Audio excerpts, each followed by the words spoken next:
इस एपिसोड में 3 शानदार साइट्स जो हैरान कर देती हैं। पहली, भारतीय गणित के स्वर्ण युग में निर्मित मोढेरा में सूर्य मंदिर की अलौकिक खगोलीय सटीकता। तब ऐसे विचार उत्पन्न हो रहे थे जो दुनिया भर में घूमे और जिन्होंने एस्ट्रोनॉमी और एस्ट्रोलॉजी की पूरी दुनिया की धारणा को बदल दिया। और ये इस तरह की चीज है जो मोढेरा के आर्किटेक्चर में नजर आती है। उसके बाद भारत के उत्तर पूर्वी जंगलों की गहराई में चट्टानों को काटकर बनाए गए चमत्कार। सुदूर त्रिपुरा में इन्हें देखकर लोग कभी कभी हैरान हो जाते हैं। कौन, क्यों, कब, मिथक और किंवदंतियों से परे हम उनाकोटी के बारे में क्या जानते हैं। और अंत में बृहदीश्वर मंदिर। प्राचीन कारीगरों ने 200 फुट ऊंचे टावर पर टनों वजनी पत्थर चढ़ाए और हजारों सालों बाद भी वो अपनी जगह पर मौजूद और बरकरार हैं। लेकिन कैसे? टावर के टॉप को कभी कभी एक ही पत्थर कहा जाता है। मैंने दूसरी कहानियां भी सुनी है कि उसे 8 पत्थरों को एक साथ एक जबरदस्त जिगसॉ की तरह रखा गया है। चाहे जो भी हो, वो 80 टन का है।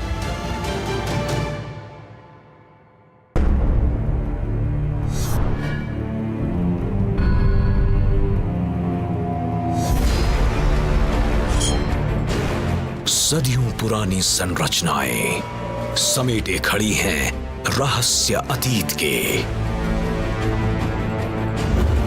अनजानी राहों पर, भूली बिसरी कहानियों में, लोक कथाओं में छिपा है अनकहा इतिहास भारत का।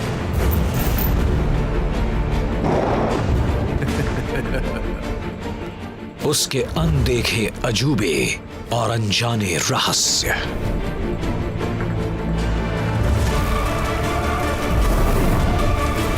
India, Marvels and mysteries with William Dalrymple.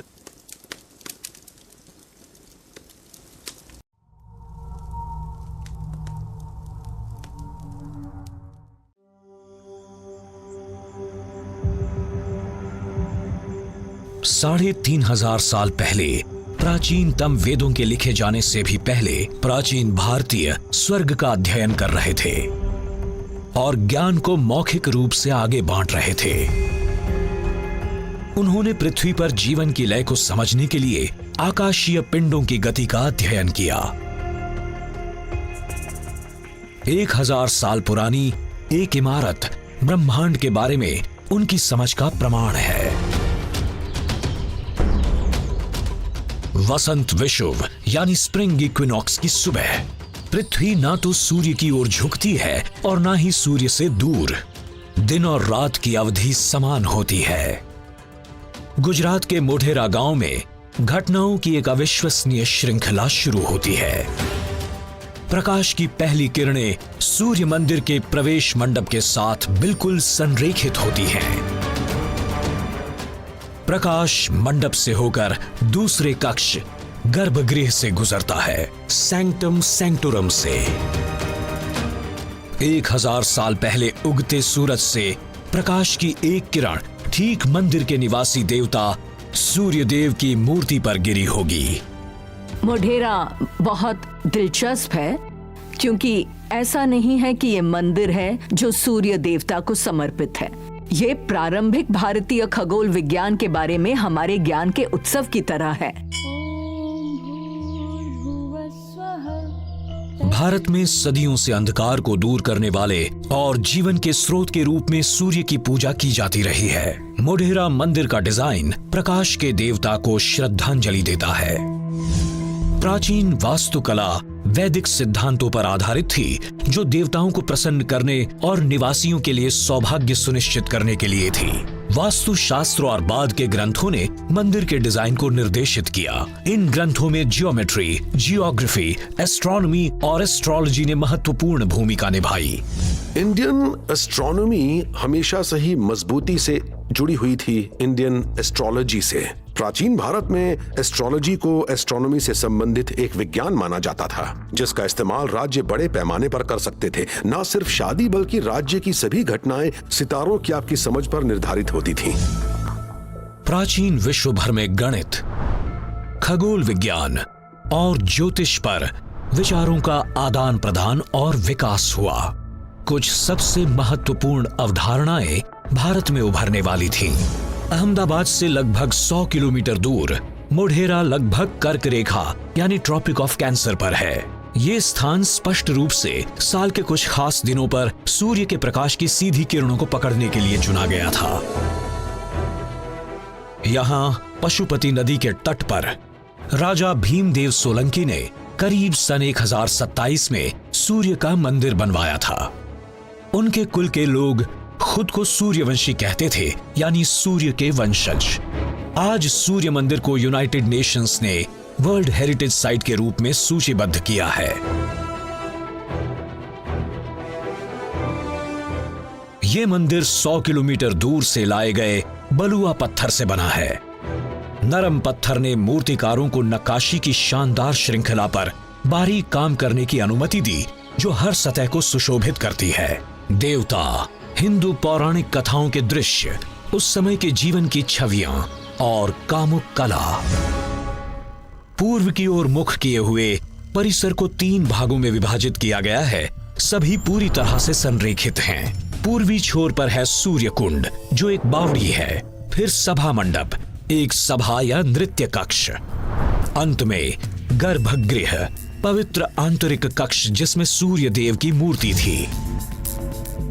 माना जाता है कि सूर्य मंदिर का निर्माण उससे सदियों पहले लिखे गए खगोल विज्ञान पर महत्वपूर्ण भारतीय ग्रंथों से प्रभावित था, विशेषकर सूर्य सिद्धांत से। कुछ लोगों का मानना है कि इसे 1500 साल पहले महान गणितज्ञ, खगोल शास्त्री और कवि आर्यभट्ट ने लिखा था। इसके अनुसार पृथ्वी को सूर्य के चारों ओर घूमने में 365 दिन, 6 घंटे और 12 मिनट लगते हैं। ये आज उपलब्ध सभी तकनीकों के साथ की गई आधुनिक गणनाओं के उल्लेखनीय रूप से करीब है। विद्वानों का मानना है कि समय की इकाइयों ने मंदिर वास्तुकला में अपना रास्ता खोज लिया है। सूर्य मंदिर के सभा मंडप में 52 स्तंभ हैं, जो एक वर्ष के 52 सप्ताहों का प्रतिनिधित्व करते हैं। वर्ष के 12 महीनों के लिए सूर्य की 12 प्रतिमाएं हैं। सूर्य का रथ 7 घोड़ों द्वारा चलाया जा रहा है, जो संभवतः सप्ताह के 7 दिनों का प्रतिनिधित्व करता है। और गर्भगृह के 24 खंभे एक दिन के 24 घंटों की तरह खड़े हैं। सूर्य कुंड में 108 छोटे मंदिर हैं। विद्वानों के अनुसार 108 वैदिक ब्रह्मांड विज्ञान में एक महत्वपूर्ण संख्या है, जिसका अपना ही एक रहस्य है। सूर्य का व्यास पृथ्वी के व्यास से 108 गुना है। सूर्य से पृथ्वी की दूरी सूर्य के व्यास का 108 गुना है। पृथ्वी से चंद्रमा की दूरी चंद्रमा के व्यास का 108 गुना है। हजारों साल पहले प्राचीन भारतीय ब्रह्मांड के रहस्य की परतों को खोल रहे थे। 5वीं शताब्दी में आर्यभट्ट ने यह प्रस्ताव दिया था कि पृथ्वी अपनी धुरी पर घूमती है और गोलाकार है। उन्होंने पृथ्वी के घेरे को भी कैलकुलेट किया था। आर्यभट्ट ने अपने समय की सबसे ज्ञानवर्धक रचनाओं में से एक आर्यभट्टीय भी लिखी। संस्कृत श्लोक में लिखा गया ये ग्रंथ कई सदियों तक पश्चिमी दुनिया के लिए अज्ञात रहा। अरिथमेटिक, ट्रिग्नोमेट्री और एल्जिब्रा की अवधारणाओं के अलावा आर्यभट्टीय पृथ्वी के घूमने की बात करता है, सौर और चंद्र ग्रहणों की व्याख्या करता है और सूर्य के केंद्र में होने के विचार के संकेत देता है कि पृथ्वी और ग्रह कैसे सूर्य के चारों ओर घूमते हैं। ये सूर्य के प्रकाश के प्रतिबिंब के रूप में चंद्रमा और ग्रहों की चमक का भी वर्णन करता है। उनके विचारों को अन्य विद्वानों द्वारा और विकसित किया गया। मोढेरा सूर्य मंदिर के निर्माण से ठीक पहले के युग में एस्ट्रोनॉमी और एस्ट्रोलॉजी पर सबसे बड़ा काम एक स्कॉलर ने किया था, जिनका नाम था ब्रह्मगुप्त। आर्यभट्ट की दुनिया को बदल देने वाली दशमलव प्रणाली को विकसित करते हुए और शून्य के विचार पर आधारित ब्रह्मगुप्त ने शून्य और अन्य गणितीय सिद्धांतों के इस्तेमाल के नियम प्रदान किए। ये आधुनिक काल की गिनती और गणित की प्राचीन शुरुआत थी। उनकी परिकल्पनाओं को अरब के लोगों ने अपनाया और वो समय के साथ पश्चिम में फैल गईं। अपने 7वीं शताब्दी के लेखन में ब्रह्मगुप्त ने ग्रहों और तारों की स्थिति की गणना की। आइजैक न्यूटन द्वारा गुरुत्वाकर्षण के बारे में बात करने से सदियों पहले ब्रह्मगुप्त ने आकर्षण बल का वर्णन किया था, जिसके कारण वस्तुएं पृथ्वी पर गिरती हैं। और इसलिए ये जगह तब लीडिंग आईआईटी की तरह थी, नासा की तरह, जहां से ऐसे विचार उत्पन्न हो रहे थे जो दुनिया भर में फैले और एस्ट्रोनॉमी और एस्ट्रोलॉजी की पूरी दुनिया की धारणा को बदल दिया। और ये इस तरह की चीज है जो मोढेरा के आर्किटेक्चर में नजर आती है। मोढेरा का सूर्य मंदिर कला और विज्ञान के चमत्कार से कहीं ज्यादा है। ये आधुनिक विश्व को आकार देने में प्राचीन भारतीय विचारों की प्रमुख भूमिका की याद दिलाता है।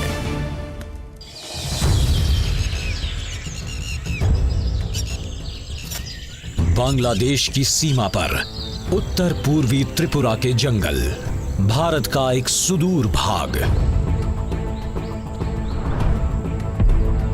यहां कई मिथक और किंवदंतियां रहती हैं। अतीत के किसी भी दस्तावेज या प्रमाण के अभाव में ये घाटियां रहस्य में डूबी हुई हैं। इस भूली हुई भूमि में एक अविश्वसनीय जगह है, जहां है उनाकोटी के गुप्त अजूबे। हम में से कितने लोगों ने त्रिपुरा के बारे में सुना है? हम में से कितने लोगों ने उन्नाकोटी जैसी जगहों के बारे में सुना हुआ है? ये जगह स्थानीय लोगों के लिए तो मशहूर है, लेकिन दूसरों के लिए बिल्कुल भी मशहूर नहीं है। घाटी के उच्चतम बिंदु पर चट्टान की दीवार लगभग 300 मीटर तक फैली हुई है। इस पर से विशाल हिंदू देवता नीचे देखते हैं। इनमें भगवान शिव की विशाल मूर्तियां हैं, कुछ 30 फुट से ज्यादा ऊंची हैं। बड़े शिव सिरों में से एक के ऊपर उनकी पत्नी पार्वती की मूर्ति है। आगे ढलान पर एक 35 फुट लंबी खड़ी चट्टान से भगवान गणेश की मूर्ति निकलती है। बरसात के मौसम में इसके ऊपर से झरना गिरता है। उनाकोटी जिला त्रिपुरा की राजधानी अगरतला से करीब 200 किलोमीटर उत्तर पूर्व में है। इसकी विशाल नक्काशियां कैलाश शहर के छोटे से गांव के पास है, जिसका अर्थ है शिव का शहर।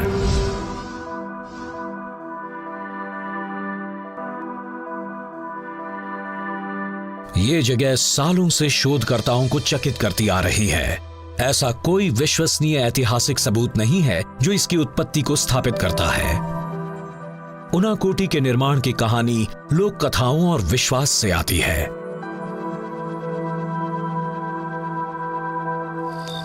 ऐसा माना जाता है कि कल्लू कुमार, एक युवा मूर्तिकार, उनाकोटी के जंगल में था। यहां उसकी रात बहुत घटनापूर्ण होने वाली थी।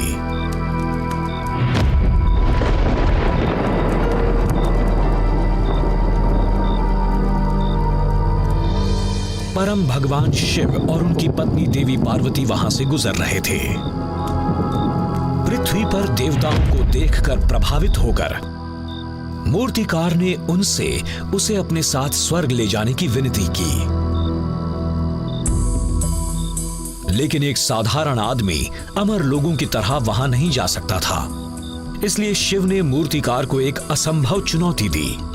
एक ही रात में 1 कोटि यानी कि 1 करोड़ मूर्तियां बनाने की।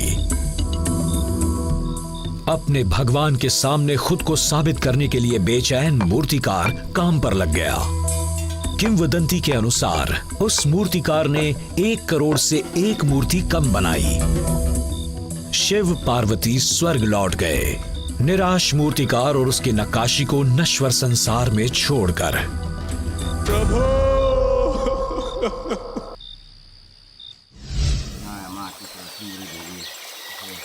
इस किंवदंती से नाम आता है उन्नकोटी, जिसका अर्थ है 1 करोड़ से कम।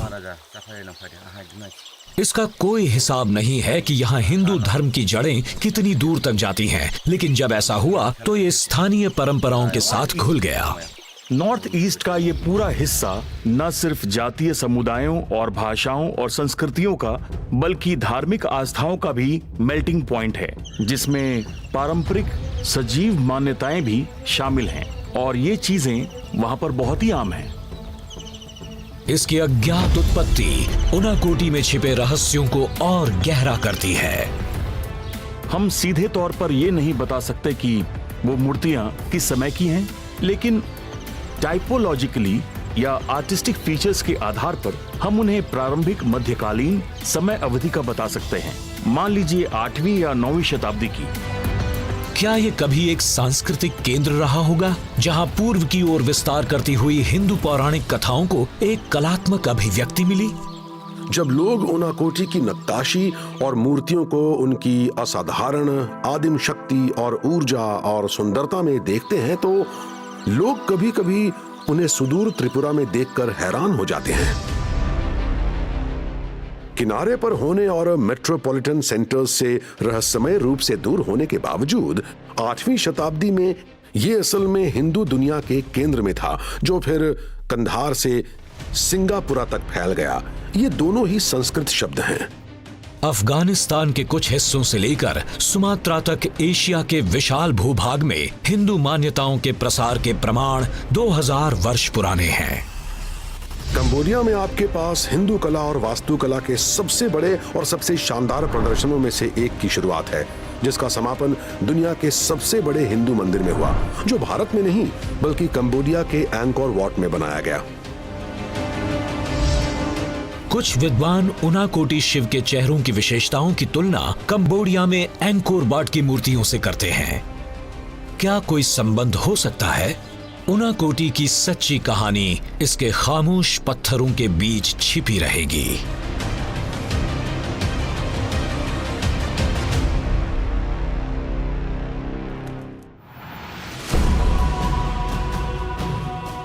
हजारों साल के इतिहास के बावजूद तमिलनाडु के छोटे से शहर थंजौर या थंजावुर में एक चीज नहीं बदली है। क्षितिज पर सबसे ऊंची इमारत अभी भी सबसे पुरानी है। अगर आप इसकी ओर गाड़ी चला रहे हैं तो आप तंजौर में महान मंदिर की मीनार को अपने सामने उठता हुआ देखेंगे। ये आज भी हर चीज को बौना बना देती है। ज्यादातर तमिल और विशेष रूप से स्थानीय लोग इसे केवल पेरिया कोविल या बड़ा मंदिर कहते हैं। इसका वास्तविक शीर्षक कई बार बदला गया है। राजा राजेश्वरम, पेरुवदियार कोविल, बृहदीश्वर। बृहदीश्वर का शाब्दिक अर्थ है संपूर्ण ब्रह्मांड का भगवान, और ये उस मंदिर के आकार और भव्यता के लिए बिल्कुल सही है। बृहदीश्वर एक यूनेस्को वर्ल्ड हेरिटेज साइट है और इसे महान जीवित चोल मंदिर कहा जाता है। चोल राजवंश के कुछ चुनिंदा मंदिरों को दी गई एक उपाधि जो आज तक पूरी तरह से इस्तेमाल किए जाने वाले चोला पूजा स्थल हैं। ये सभी मंदिर बेहद खूबसूरत हैं। ये कई मायनों में दक्षिण भारतीय मंदिर परंपरा के शिखर और चरम पर हैं, जो कला चालुक्यों और पल्लवों से शुरू हुई थी, लेकिन ये चोल ही थे जिन्होंने इसे अपने सबसे भव्य रूप तक पहुंचाया। बृहदीश्वर का निर्माण राजा राजा चोल द्वारा किया गया था। चोल राजवंश के सबसे महान राजा और विजेता, जिन्होंने 9वीं शताब्दी से 13वीं शताब्दी तक 400 वर्षों तक शासन किया था। चोल साम्राज्य दक्षिण भारत से लेकर विदेशी राज्यों तक फैला हुआ था। इस दौरान एक वक्त था जब उनका इंडियन पेनिनसुला के दक्षिणी सिरे पर कंट्रोल था और उनकी वॉरशिप्स वियतनाम के तटों पर छापे मार रही थीं। उन्होंने सुमात्रा में एक बड़ा हमला किया और उन्होंने श्रीलंका के ज्यादातर हिस्से पर कब्जा कर लिया था। मंदिर को तब राजा राजेश्वरम कहा जाता था, जो कई मायनों में केवल एक पूजा स्थल नहीं था बल्कि एक विजय मीनार थी। राजा राजा ने इसे संसार के संहारक भगवान शिव को समर्पित किया। वो चाहते थे कि उनकी प्रजा अपने राजा को उस विस्मय के साथ देखे जैसे वो अपने सर्वशक्तिमान भगवान के लिए महसूस करते हैं। राज राजा कह रहे हैं कि देखो, जैसे शिव ने किया वैसा मैंने भी किया। मैंने दक्षिण के 3 महान साम्राज्यों को ध्वस्त कर दिया है, तो मैं खुद भी शिव के समान हूँ। चोल साम्राज्य की राजधानी में निर्माण कार्य सन 1003 में शुरू हुआ। केवल 7 सालों में एक विशाल सम्मित रूप से परिपूर्ण संरचना खड़ी हो गई। 47 एकड़ में फैला ये मंदिर परिसर विशाल है। पूर्व से पश्चिम तक 790 फुट और उत्तर से दक्षिण तक 400 फुट तक फैला हुआ।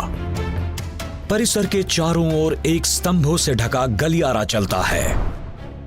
पूर्वी छोर पर नंदी मंडप है, जिसमें ग्रेनाइट के एक खंड से बना एक विशाल नंदी बैल है।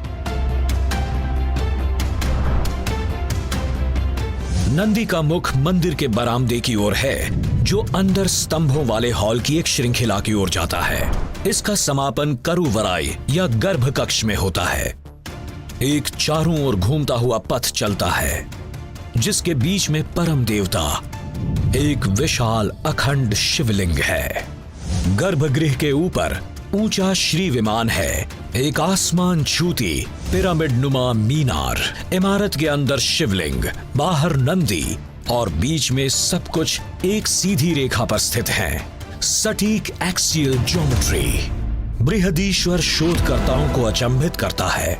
ऐतिहासिक अभिलेखों की कमी ने बहुत सी अटकलों को जन्म दिया है। झूठी कहानियों और मिथकों ने मंदिर के स्थापत्य चमत्कारों के आसपास रहस्य को और बढ़ा दिया है। स्थायी किंवदंतियां बताती हैं कि कैसे मंदिर के टावर की कोई छाया नहीं पड़ती, या मीलों लंबे भूमिगत मार्ग और अभी तक अनदेखे कमरे।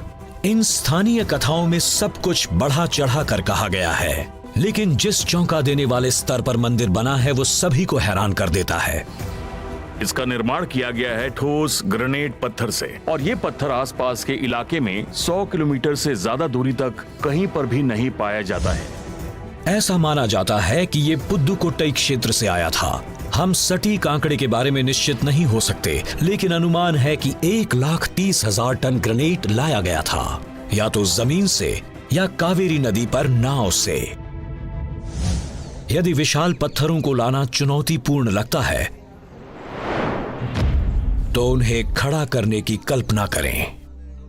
उनमें से सबसे बड़े पत्थर प्रवेश द्वार में हैं, जिसे ग्रेनाइट की विशाल एकल खंडों से सपोर्ट किया गया है। 40 फुट लंबा, 4 फुट चौड़ा और 4 फुट मोटा। उन्हें कैसे स्थापित किया गया, इसका कोई निर्णायक प्रमाण नहीं है। बृहदीश्वर का पैमाना कल्पना को झुठला देता है। इसका श्री विमान 213 फुट ऊंचा है। इसका डिजाइन अभी भी काफी ध्यान का केंद्र है, जो बिना किसी सीमेंट या बाइंडिंग मटेरियल के बना है। जैसे जैसे पिरामिड नुमा विमान शीर्ष की ओर संकरा होता जाता है, प्रत्येक पत्थर एक दूसरे से जुड़ता जाता है। टावर या मीनार का आंतरिक भाग खोखला है। विशाल भार को संभालने के लिए कोई खंभे नहीं है। शीर्ष पर कुंभम के नाम से जानी जाने वाली एक विशेषता है, जो मीनार को अपनी जगह पर बांध कर रखने वाली आधारशिला के रूप में काम करती है। टावर के टॉप को कभी कभी एक ही पत्थर कहा जाता है। मैंने दूसरी कहानियां भी सुनी हैं कि उसे 8 पत्थरों को एक साथ एक जबरदस्त जिगसॉ की तरह रखा गया है। चाहे जो भी हो, वो 80 टन का है। और ये एक बड़ा सवाल खड़ा करता है, उन्होंने 80 टन वजन 200 फुट से भी ज्यादा ऊंचाई पर कैसे पहुंचाया और उसे स्थायी रूप से वहां कैसे स्थापित किया। आम धारणा यह है कि 4 किलोमीटर लंबा रैंप बनाया गया और हाथियों ने विशाल ग्रेनाइट खंडों को ऊपर पहुंचाया, लेकिन एक और थियरी है। ज्यादा संभावना ये है कि वो एक तेज और ज्यादा समझदारी वाला दृष्टिकोण होगा, जहां उन्होंने एक सर्कुलर रैंप का इस्तेमाल किया होगा, और ये पत्थर या तो हाथियों द्वारा खिसकाए गए होंगे या शायद लोगों ने वो पत्थर लकड़ी के लट्ठों पर खींचे होंगे। गोलाकार हो या सीधा, 80 टन की स्थापना 1000 सालों से बरकरार है। बृहदीश्वर में एक अद्भुत निर्माण के अलावा और भी बहुत कुछ है। इसके कई शिलालेख लोगों और प्रथाओं का विस्तृत विवरण देते हैं। भित्ति चित्र हजारों वर्ग फुट में फैले हुए हैं, अतीत की एक अलौकिक तस्वीर चित्रित करते हैं। लगभग हर सतह पर सुंदर मूर्तियां हैं, जिनमें प्रसिद्ध नृत्य करते शिव या नटराज भी शामिल हैं। लेकिन कई उत्कृष्ट रचनाओं के बीच एक मूर्ति कला, जो उत्तरी मुख पर ऊंचाई पर है, समझ से परे है। ऐसा प्रतीत होता है कि ये किसी यूरोपीय व्यक्ति की छवि है। तीखे नैन नक्शे, टोपी और कपड़े जो निश्चित रूप से भारतीय मूल के नहीं हैं। ये मंदिर इन तटों पर पहले यूरोपीय लोगों के आने से सदियों पहले बनाया गया था। तो ये व्यक्ति कौन था और कहां से आया था? कोई संतोषजनक उत्तर नहीं है। 1000 साल बाद भी बृहदीश्वर एक पहेली बना हुआ है, जिसके रहस्य अच्छी तरह से संरक्षित हैं।